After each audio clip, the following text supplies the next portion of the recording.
Olá, queridos, a paz de nosso Senhor e Salvador Jesus Cristo. Vai tudo bem com vocês?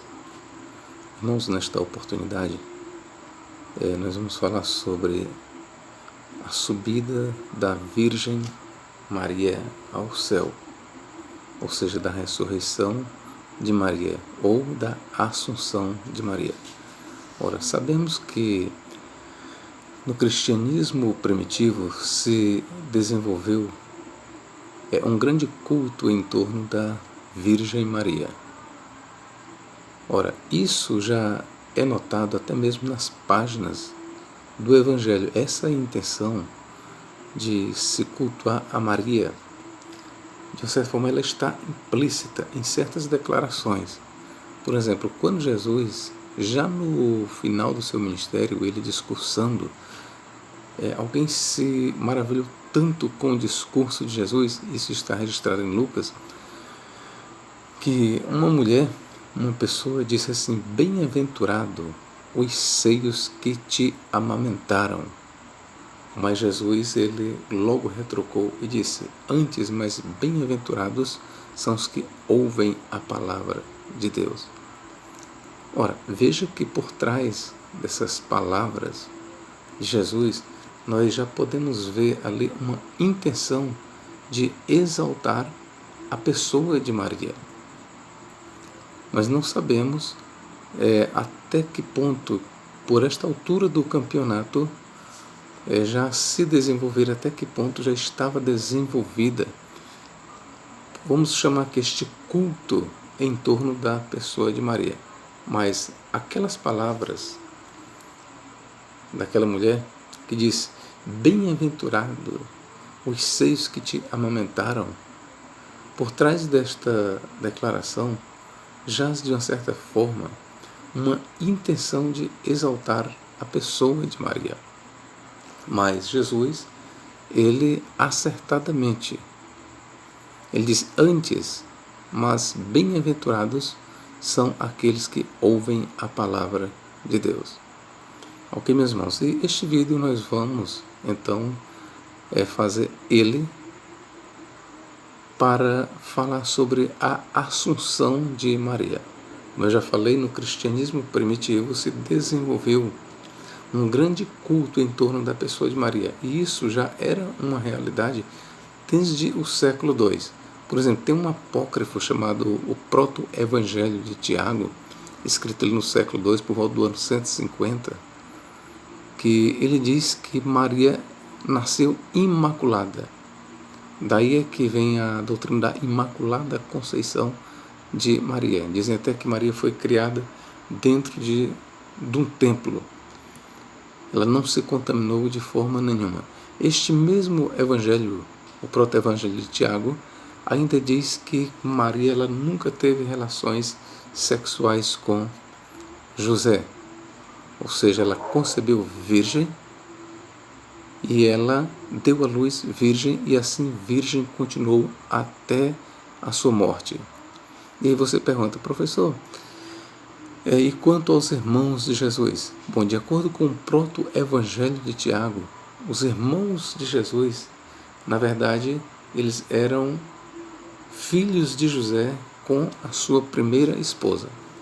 Este proto-evangelho de Tiago, ele vai dizer que José, quando ele casa com Maria, ele já estava no segundo casamento.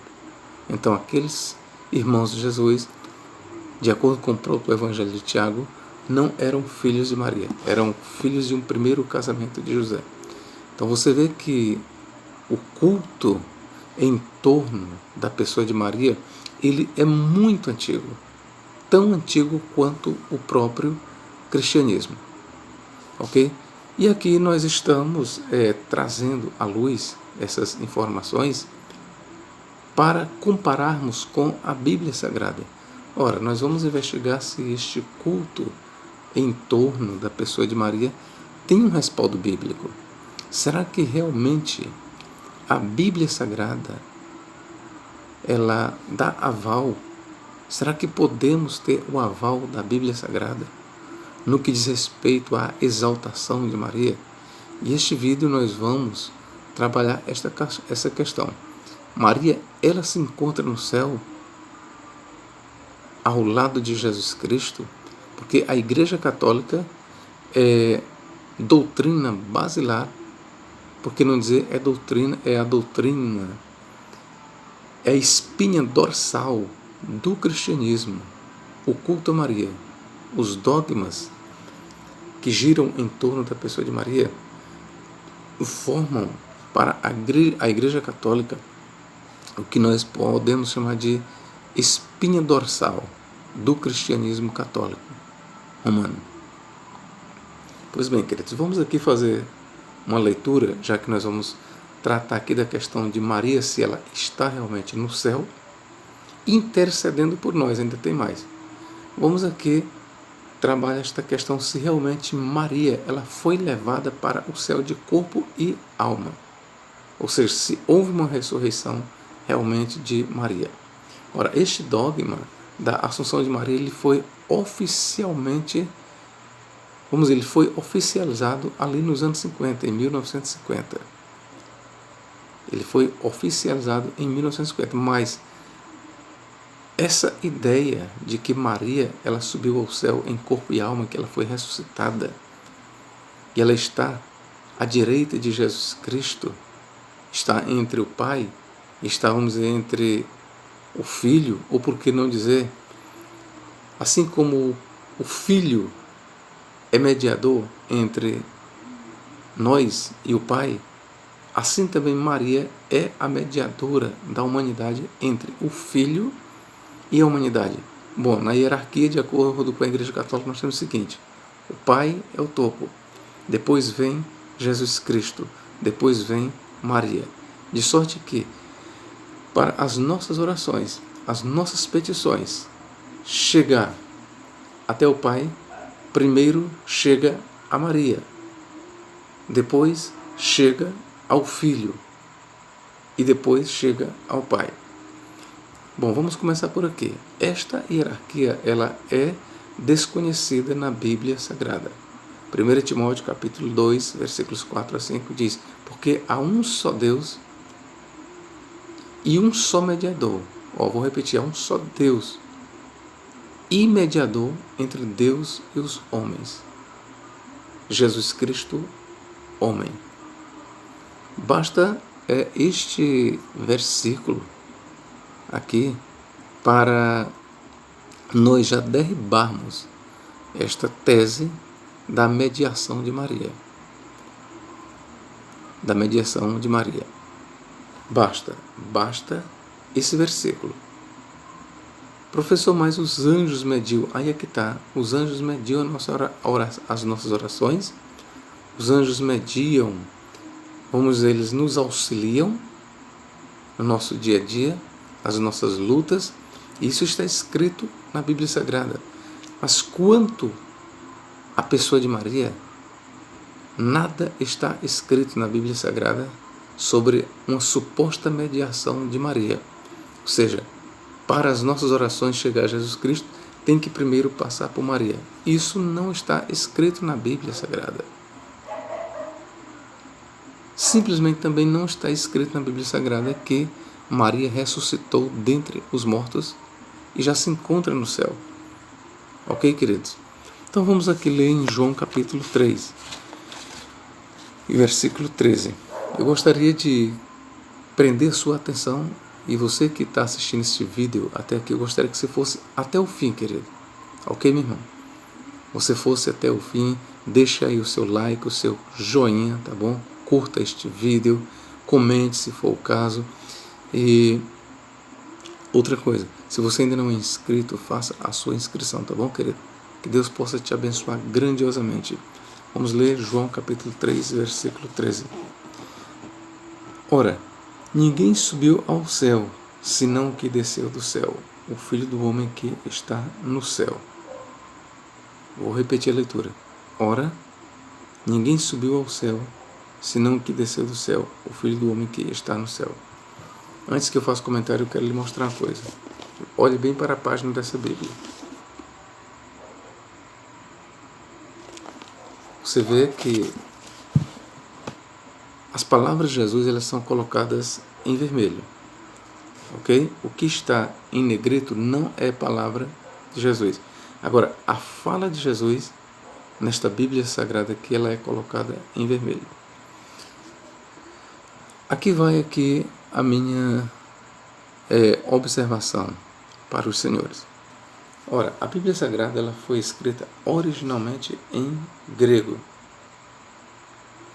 E todos nós sabemos que a Bíblia Sagrada, escrita em grego, ela não tinha nenhuma observação do tipo em cor sobre as palavras de Jesus, tá bom? Nem mesmo as traduções antigas da Bíblia Sagrada, nós não podíamos ver isso até onde vai a minha memória. Eu acho que essas Bíblias que trazem a fala de Jesus em vermelho, elas foram introduzidas, se não me falha a memória, talvez ali por volta dos anos 70, dos anos 70 para cá, é que começou-se a trabalhar esta questão na Bíblia Almeida, que é a que eu tenho aqui, que para facilitar o nosso entendimento, foi esta a razão de se colocar em vermelho as palavras de Jesus, para facilitar o entendimento dos leitores. Então resolveu-se colocar em vermelho as palavras de Jesus no Novo Testamento. Ok, meus irmãos?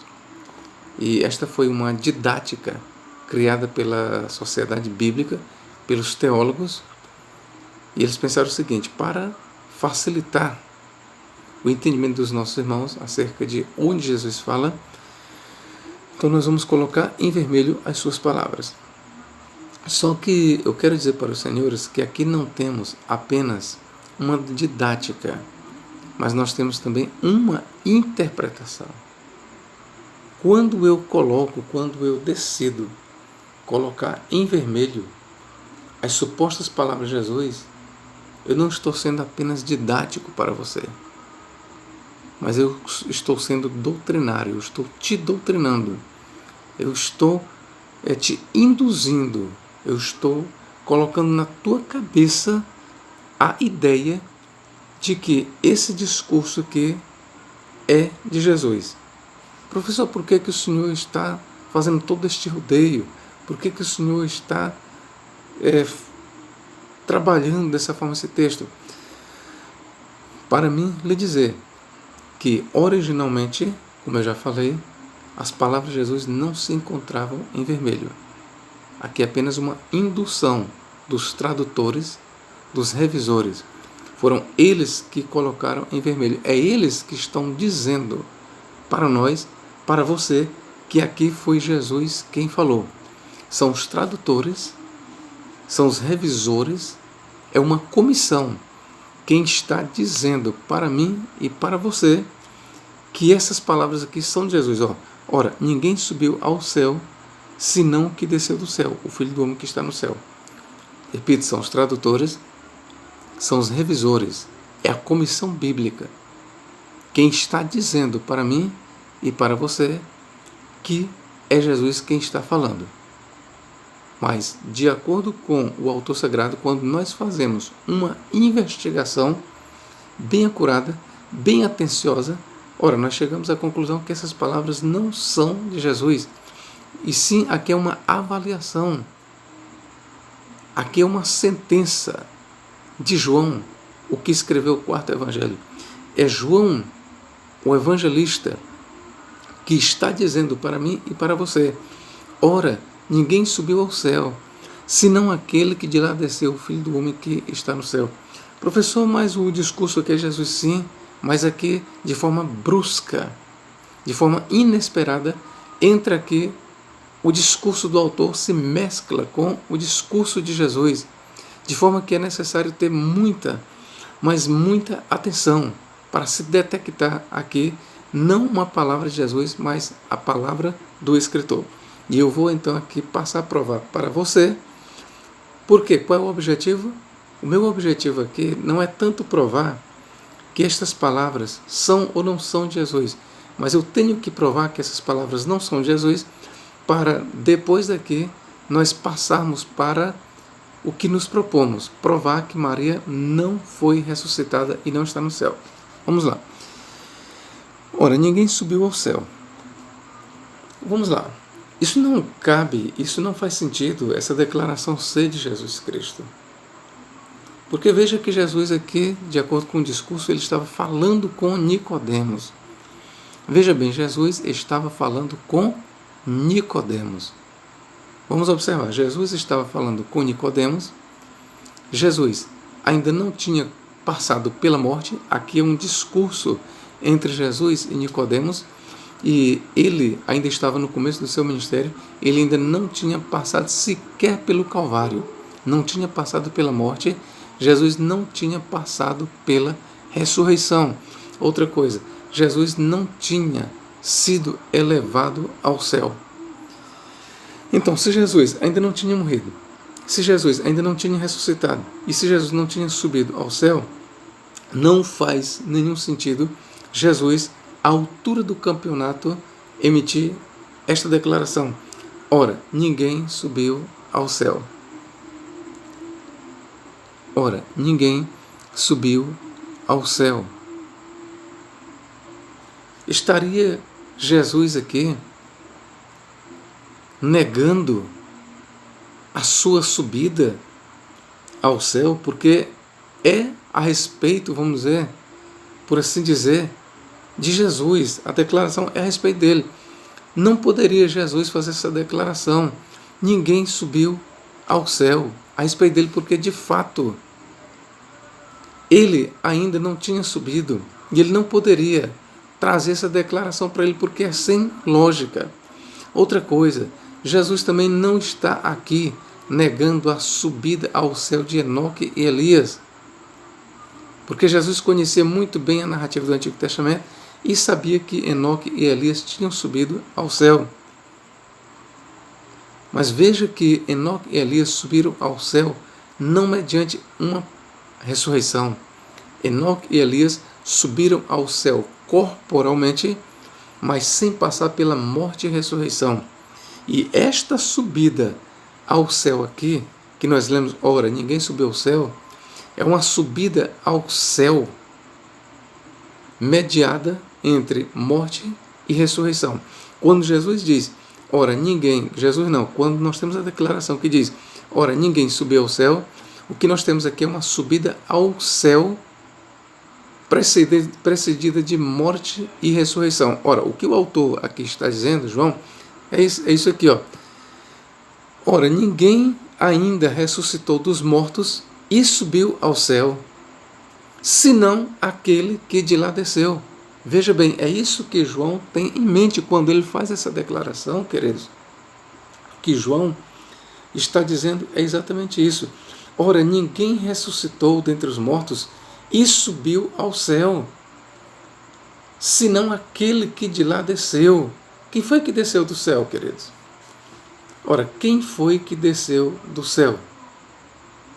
Além deste que ressuscitado subiu ao céu, além de Jesus, que ressuscitou dentre os mortos e subiu ao céu, quem foi que desceu do céu? Ninguém. Ninguém desceu ao céu, senão aquele, ou melhor, ninguém ressuscitou dentre os mortos e subiu ao céu, senão Jesus, senão mesmo Jesus, que do céu antes desceu. Ou seja, o Jesus que desceu do céu, até o momento que João escrevia este evangelho, fora o único que também dentre os mortos subira ao céu. Percebe aqui agora? A alma do discurso é João quem está afirmando, é João quem está dizendo, ora, ninguém ressuscitou dentre os mortos e subiu ao céu, senão aquele que de lá desceu, o Filho do Homem. E veja que ele não só declara o Filho do Homem, mas aqui ele declara também vamos dizer, a realidade agora do Filho do Homem, quando ele diz o Filho do Homem que está no céu. Quando João escreveu este evangelho, apenas Jesus Cristo tinha ressuscitado dentre os mortos e subido ao céu. E João declara, ninguém subiu ao céu, senão aquele que de lá desceu, o Filho do Homem que está no céu. Então, nas declarações de Jesus, nós temos aqui quantas declarações acerca de Jesus? João diz, primeiro, João declara que ninguém foi ressuscitado dos mortos e subiu ao céu. Quando João diz ninguém subiu ao céu, então esta é a primeira declaração de João.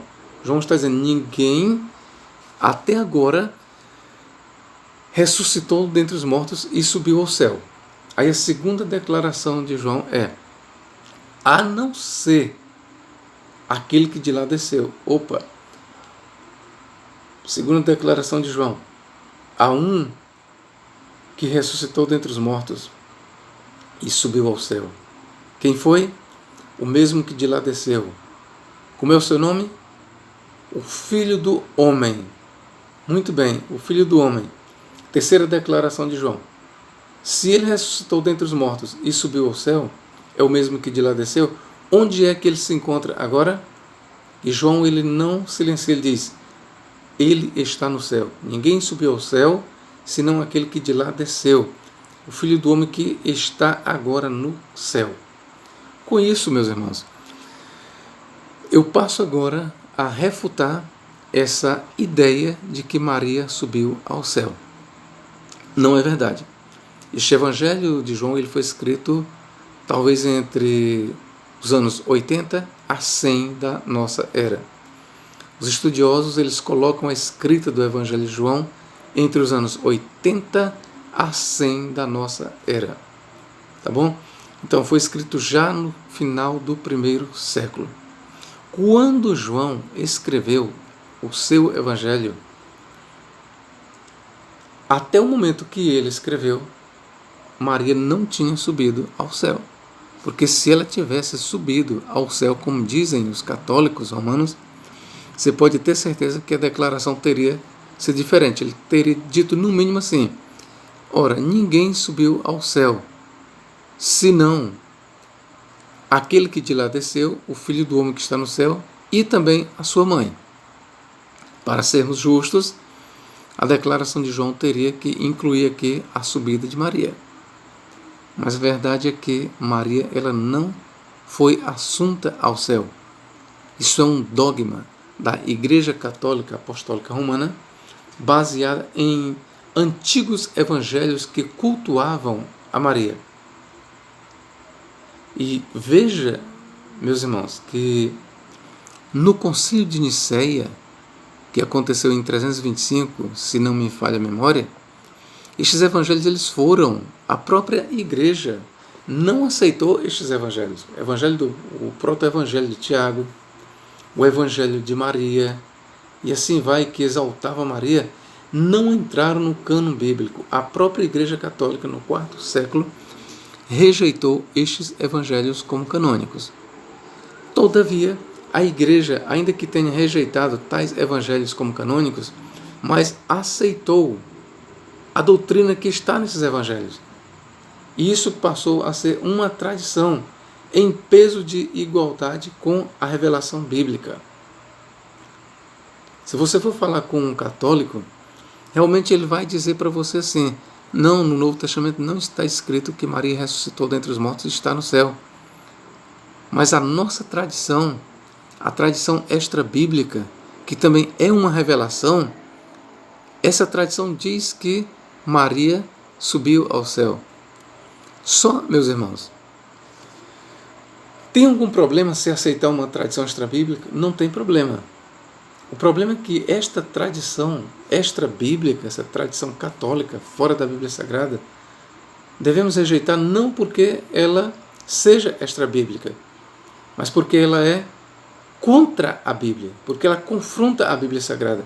Porque a partir do momento que esta tradição vem dizer que Maria subiu ao céu, e nós temos uma declaração como esta bem aqui, ninguém subiu ao céu, senão aquele que de lá desceu, o Filho do Homem que está no céu. Então nós temos aqui duas tradições que estão se confrontando. E aí nós somos obrigados a aceitar uma e anular a outra. Veja isso, meu querido católico apostólico romano, meu irmão, em Cristo Jesus.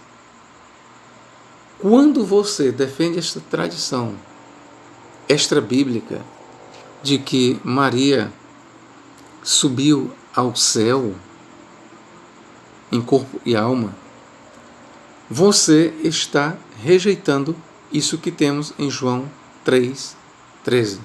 Sim, você está rejeitando. Ou você está acrescentando algo que não está no texto. Quando você diz que Maria está de corpo e alma no céu, que ela ressuscitou dentre os mortos, você está colocando nesta declaração de João algo que não está na Bíblia Sagrada. Porque, na verdade, João aqui ele é bem claro em dizer: ninguém subiu ao céu. E esse subir ao céu aqui, na mente de João, é um subir ao céu a partir de morte e ressurreição. João ele tem em mente aqui a morte e a ressurreição de Jesus Cristo, seguida da sua assunção ao céu. Então, quando João diz ninguém subiu ao céu, ele está falando aqui de uma subida corporal, uma subida glorificada, uma subida que ela é mediada, ou seja, que ela tem por base morte e ressurreição corporal. E nós sabemos que até hoje o único que ressuscitou corporalmente e subiu ao céu está à direita de Deus, com um corpo glorificado, com um corpo ressuscitado, é Jesus Cristo. Vou repetir. O único que está no céu, à direita de Deus, com um corpo glorificado, com um corpo ressuscitado, o único que passou pela morte e que ressuscitou em um corpo glorificado, está à direita de Deus, é Jesus Cristo. E é isso que João está falando, queridos. Ok? Então nós já começamos aqui a derribar por terra o dogma da Assunção de Maria, que foi oficialmente, vamos dizer, introduzido na igreja, oficialmente ou oficializado em 1950. Ora, aqui nós partimos aqui para outro ponto. Se Maria realmente está no céu, de corpo e alma, vamos ver aqui em Apocalipse capítulo 5. O que acontece aqui? Temos aqui uma cena. 5.1. E vi na destra do que estava sentado sobre o trono um livro escrito por dentro e por fora, selado com 7 selos. E vi um anjo forte, bradando com grande voz: quem é digno de abrir o livro e de desatar os seus selos? E ninguém no céu, nem na terra, nem debaixo da terra. Veja, por debaixo da terra entendemos aqui o Hades, as partes mais baixas da terra, o Hades, não a sepultura.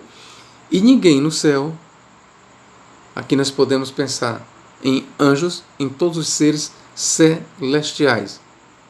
Ok, queridos? E já que Enoque e Elias foram levados para o céu, podemos pensar aqui em Enoque e Elias, que se encontram em corpos não glorificados, mas em corpos naturais.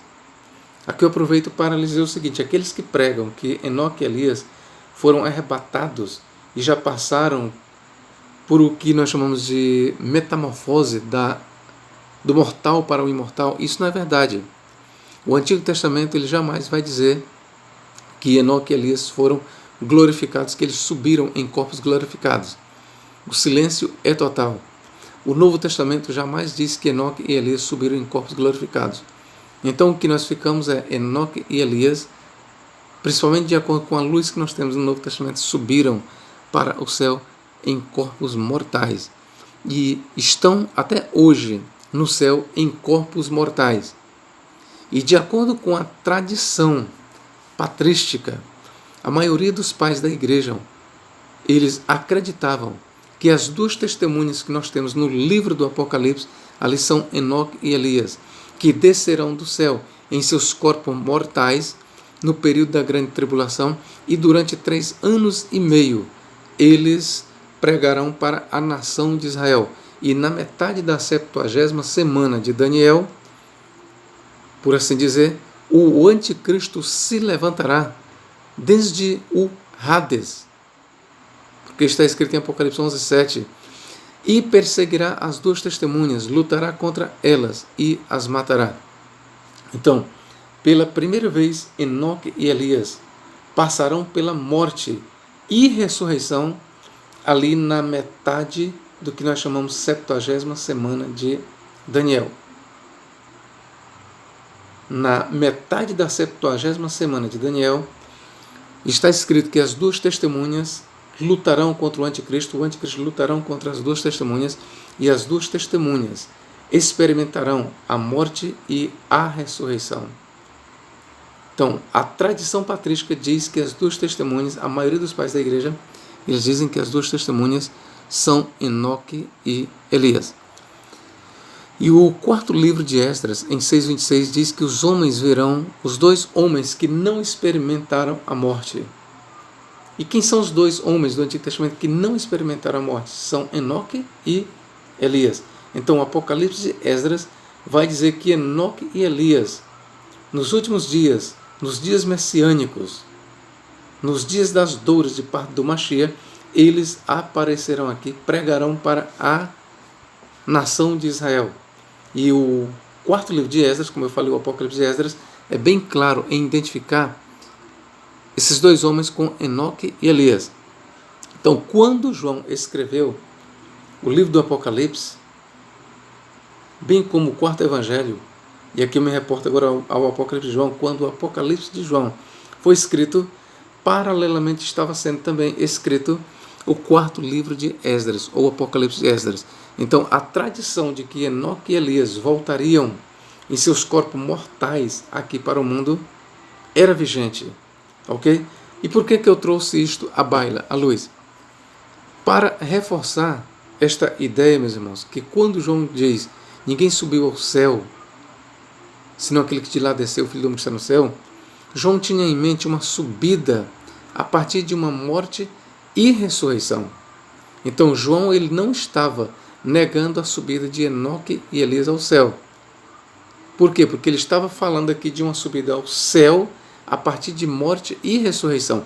E visto que Enoque e Elias não passaram pela morte e ressurreição até o tempo que ele escreveu o quarto evangelho, então não era uma contradição ele dizer que ninguém subiu ao céu mediante morte e ressurreição. Ele não estava contradizendo a narrativa do Antigo Testamento sobre a subida de Enoque e Elias para o céu. Porque realmente Enoque e Elias não tinham passado pela morte e ressurreição, tinham subido ao céu em corpos mortais, e lá até hoje se encontram. Como eu já falei, na metade da 70ª semana de Daniel, eles descerão do céu, isso diz o Apocalipse de Elias também, e eles lutarão contra o anticristo, Enoque e Elias, e serão mortos, e ressuscitarão, conforme nós temos no Apocalipse capítulo 11, ok? Mas voltando aqui para Maria, vamos lá. E vi um anjo forte bradando com grande voz: quem é digno de abrir o livro, de desatar os seus selos? E ninguém no céu, ou seja, lá se encontram Enoque, Elias, todos os seres angelicais, e ninguém no céu, nem na terra, que são os mortais, nem debaixo da terra, são os mortos que se encontram no Hades, podia abrir o livro, nem olhar para ele. Então veja, queridos, eu pergunto, onde está Maria agora? Entre esses três lugares, eu pergunto aqui para os senhores, onde está a Virgem? A Maria que deu a luz a Jesus. E vi um anjo forte bradando com grande voz: quem é digno de abrir o livro, de desatar os seus selos? E ninguém no céu. Ela não está no céu. Porque eu quero lhe dizer o seguinte: se Maria, que eu posso lhes assegurar, estivesse no céu, e conforme o dogma da Imaculada Conceição, se Maria fosse verdade, ela tivesse nascido imaculada, sem pecado, e tivesse ressuscitada em corpo, e em corpo e alma tivesse no céu, você pode ter certeza que tinha sido encontrada uma pessoa. Você pode ter certeza que a história seria outra. Mas vamos lá. E ninguém no céu. Veja então que não encontraram Maria lá, nem na terra. Quando João escreveu este evangelho, Maria já não estava mais na terra, ela já estava morta. Uma antiga tradição diz que o túmulo de Maria foi colocado junto do túmulo de João e que João ele ficou responsável para cuidar de Maria, a mãe de Jesus. Ok? E ninguém no céu, nem na terra, nem debaixo da terra, que é o Hades. Ora, mas Maria estava lá no Hades. E Maria está no Hades. Essa expressão debaixo da terra, ela faz alusão ao Hades, ao mundo das almas dos mortos. Veja que aqui está falando de pessoas conscientes, queridos. Não faz sentido se fazer esta busca entre aquilo que não existe. Aqui já vai a minha refutação contra os adventistas do sétimo dia. A busca foi feita entre seres que existem, entre seres pensantes, entre seres que têm consciência de sua existência. Vamos lá. E ninguém no céu. Ora, quem está aqui no céu tem consciência de sua existência e sabe que existe. Nem na terra. Ora, a busca aqui ela prossegue e vai para os habitantes da terra. Ora, é óbvio que a busca aqui se dá entre os que estão conscientes, entre aqueles que estão vivos no céu. Trata-se de vivos. Na terra, trata-se de vivos. Agora vamos para a terceira via. Nem debaixo da terra. Professor, mas aqui está falando dos mortos. Muito bem, querido. Aqui está falando dos mortos. Porque esta expressão, nem debaixo da terra, ela não alude à sepultura. Essa expressão, nem debaixo da terra, ela faz alusão ao Hades. Ok, queridos? Ela faz alusão ao Hades. Com isso, eu estou lhe dizendo que esta busca aqui, quando foi se buscar quem é digno de abrir, olha o que foi perguntado. Um livro escrito por dentro e por fora, selado com 7 selos. E viu um anjo forte bradando com grande voz: quem é digno de abrir o livro e de desatar os seus selos? A pergunta foi feita. E a pergunta foi levada aos habitantes do céu. Quem é digno entre vocês de abrir o livro e de desatar os seus selos? E ali todos ficaram mudos. Todos os habitantes do céu ficaram mudos, queridos. Ninguém ali no céu era digno de abrir o livro e de desatar os selos. E a pergunta continua entre os habitantes da terra, mas todos emudeceram. E a pergunta então continuou aos habitantes do Hades. Vocês que estão no Hades, almas que estão no Hades, vocês que estão debaixo da terra, que se encontram no Hades, quem é digno de abrir o livro e de desatar os selos? E todos emudeceram. Todos emudeceram. E é por isso então que nós lemos aqui no versículo 4. E eu chorava muito, João, porque ninguém for achado digno de abrir o livro, nem de o ler, nem de olhar para ele. E disse-me um dos anciãos: não chores, eis aqui o leão da tribo de Judá, a raiz de Davi, que venceu para abrir o livro e desatar os seus selos. Aqui, meu irmão, está descartada a possibilidade de Maria se encontrar em corpo ressurrecto e glorificado no céu. Porque se ela tivesse, você pode ter certeza que a busca ela tinha acabado logo na primeira busca. A pergunta ela tinha sido respondida logo na primeira busca. Qual foi o primeiro lugar que se buscaram? No céu. Eles começam do alto. Foi buscado entre os habitantes do céu. Enoque e Elias estão lá, mas não foram encontrados dignos. Lá estão os anjos no céu, todas a sorte de anjos, categoria de anjos, anjos, arcanjos. Aí tem os querubins, os serafins, os orfanins.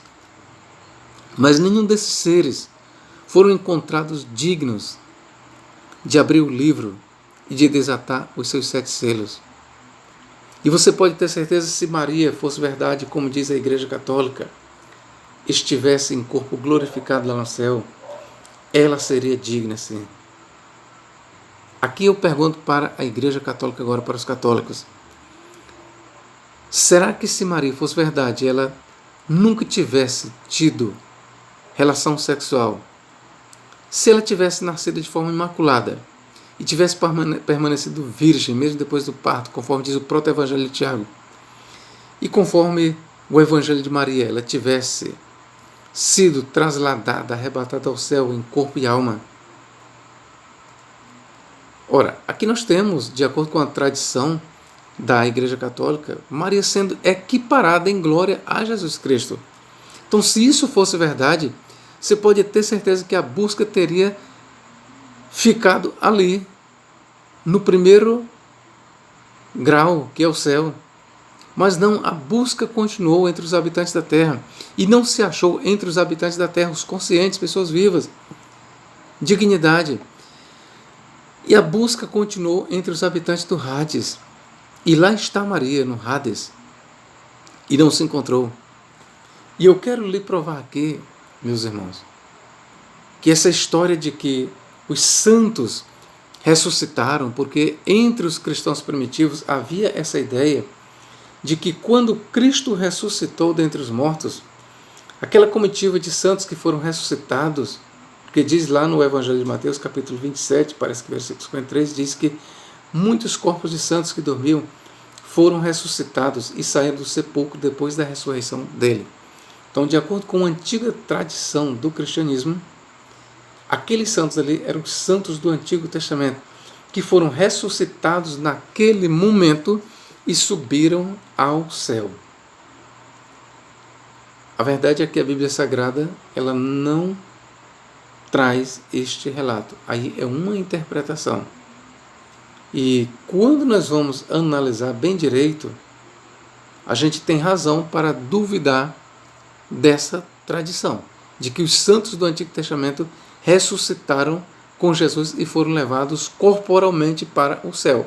Veja bem, eu estou negando aqui, ou no mínimo eu estou duvidando dessa ideia, de que os santos do Antigo Testamento, quando Cristo desceu e ressuscitou dentre os mortos, então eles também foram ressuscitados corporalmente e levados para o céu. Em nenhum momento no Novo Testamento há essa narrativa. E a minha razão de duvidar é o seguinte, aqui vai a minha pergunta. Davi, ele era santo? Era. Davi, ele estava entre os santos do Antigo Testamento? Estava. Então vamos lá, vamos aqui para Atos capítulo 2. Olha o que se diz aqui sobre Davi, queridos. E vamos ver se Davi está no céu. Porque se Davi, pelo menos Davi, se encontrar no céu de forma ressurrecta, então eu volto atrás. Agora, se Davi não se encontrar no céu, em corpo ressurrecto e glorificado, eu tenho grandes razões para duvidar desta interpretação patrística. Vamos lá. Atos capítulo 2. Olha o que se diz aqui, versículo 29 em diante. Varões irmãos, seja-me lícito dizer-vos livremente acerca do patriarca Davi, que ele morreu e foi sepultado, e entre nós está até hoje a sua sepultura. Aqui, de forma implícita, Pedro já está negando a ressurreição de Davi. Mas vamos prosseguir. Sendo, pois, ele profeta, e sabendo que Deus lhe havia prometido com juramento que do fruto de seus lombos, segundo a carne, levantaria o Cristo para o assentar sobre o trono, nesta previsão disse da ressurreição de Cristo. Olha, ele está falando da ressurreição de Cristo. Que a sua alma não foi deixada no Hades, nem a sua carne viu a corrupção. Professor, mas aqui está falando da estadia de Cristo no Hades. Sim, mas o Pedro, aqui no seu discurso, ele está preparando aqui para defender a ressurreição de Cristo. O discurso de Pedro aqui, ele vai girar em torno da ressurreição de Cristo. Ele está preparando o terreno aqui para mostrar para os judeus que Cristo, de fato, o mesmo Cristo que esteve no Hades, ele ressuscitou dentre os mortos e subiu para o céu. Vamos lá. Sendo, pois, ele profeta, ele está falando de Davi, e sabendo que Deus lhe havia prometido com juramento que do fruto dos seus lombos, segundo a carne, levantaria o Cristo para o assentar sobre o trono, nesta previsão disse da ressurreição de Cristo, que a sua alma não foi deixada no Hades, nem a sua carne viu a corrupção.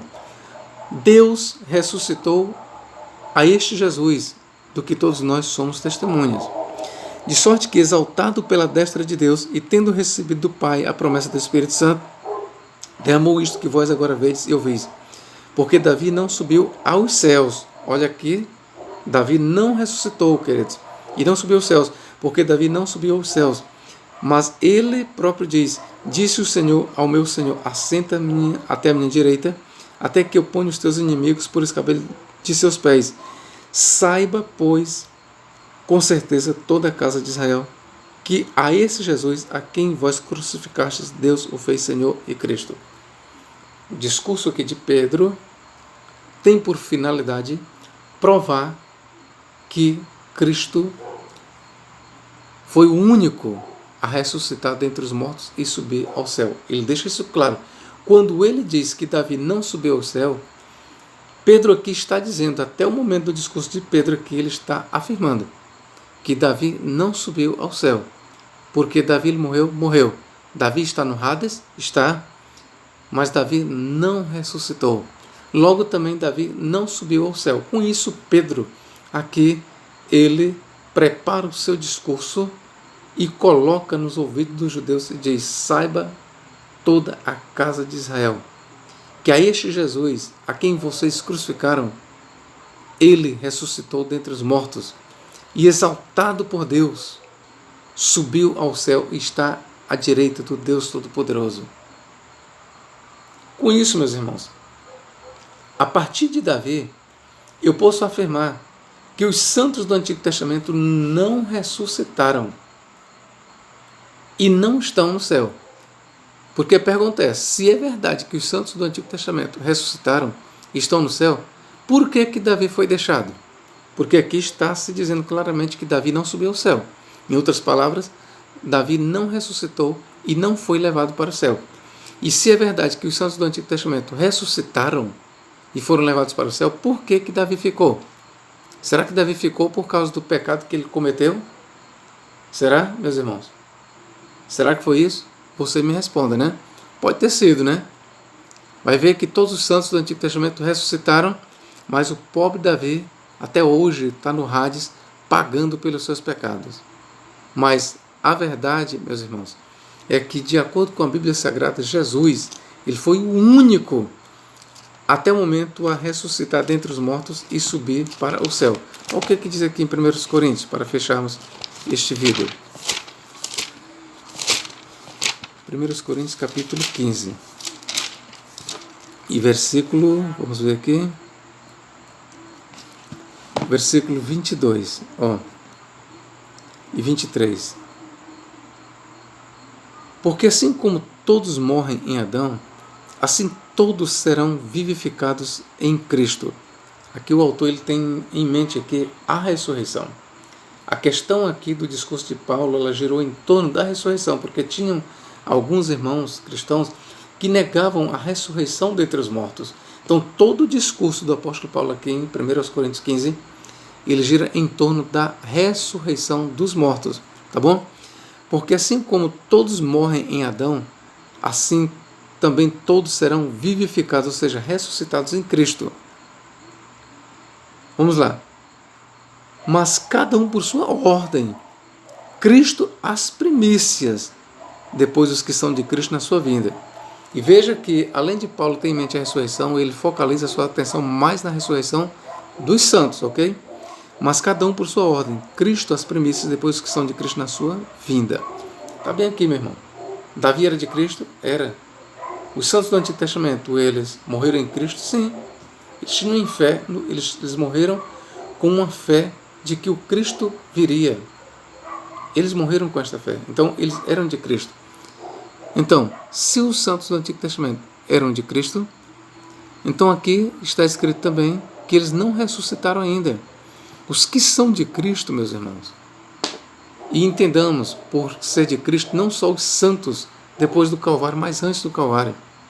Os que são de Cristo só ressuscitarão na parúcia. Está aqui escrito, mas cada um por sua ordem. Cristo as primícias, depois os que são de Cristo na sua vinda. Ah, professor, mas os que são de Cristo aqui está falando apenas dos cristãos, do Calvário para cá. É você que está dizendo. É você que está dizendo, meu irmão. O Novo Testamento, quando lido com atenção, mostra que os santos que dormiram na esperança do Cristo no Antigo Testamento, aqueles que no Antigo Testamento, os santos que dormiram, todos os santos eles dormiram na esperança do Cristo vindouro. Então, eles dormiram em Cristo. E em Cristo eles acordarão, eles ressuscitarão. Mas cada um por sua ordem. Cristo as primícias, depois os que são de Cristo na sua vinda.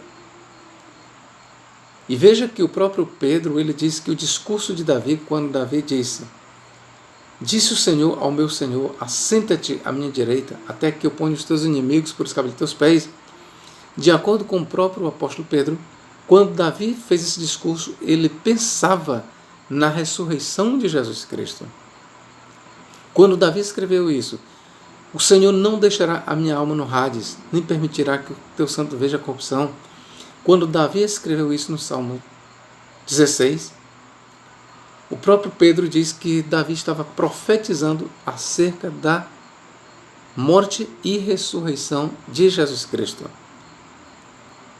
Então, o profeta Davi, bem como os outros santos, eles tinham conhecimento, de acordo com o Novo Testamento, de que o Cristo viria, morreria e ressuscitaria e seria entronizado ou seria levado ao céu.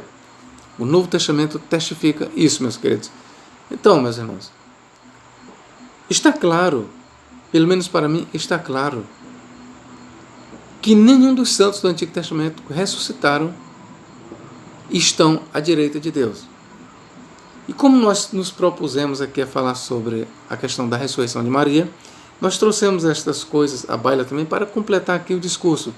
Mas, se você gostou deste vídeo, eu gostaria que você compartilhasse. Se você tem na sua família um irmão católico, que eu creio que você tem, e você já vem mantendo diálogo com ele, está entendendo? Passe este vídeo para ele. Chegue para o seu irmão, para a sua mãe, para o seu pai. Rapaz, ouça este vídeo aqui do professor Nathaniel. Ouça este vídeo, mamãe. Ouça este vídeo, papai. Meu irmão, ouça este vídeo aqui. Ele traz grandes informações sobre a questão de Maria. Não chegue com ignorância. Apenas peça para ele assistir esse vídeo. Chegue para um católico e evangelize ele com este vídeo meu. Evangelize o católico, tá bom? Se você quer que sua mãe se converta realmente a Cristo, abandone esses dogmas do catolicismo. Se você faz tempo que vem evangelizando seu irmão, sua mãe, seu irmão, e ele é uma pessoa educada e que lhe dá ouvidos, repasse este vídeo para ele, tá bom? Se você gostou desse trabalho, eu gostaria de ter a tua bênção, meu irmão. Como? Se inscreva no meu canal. Repito, se você permaneceu até aqui e você gostou deste conteúdo, eu estou te abençoando com este conteúdo. Mas eu gostaria também que você me abençoasse.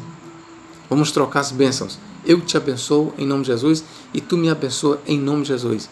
Eu te abençoo com o conteúdo e vocês me abençoam com a sua inscrição. Ok? Que Deus em Cristo nos abençoe e nos guarde para todo sempre. Amém.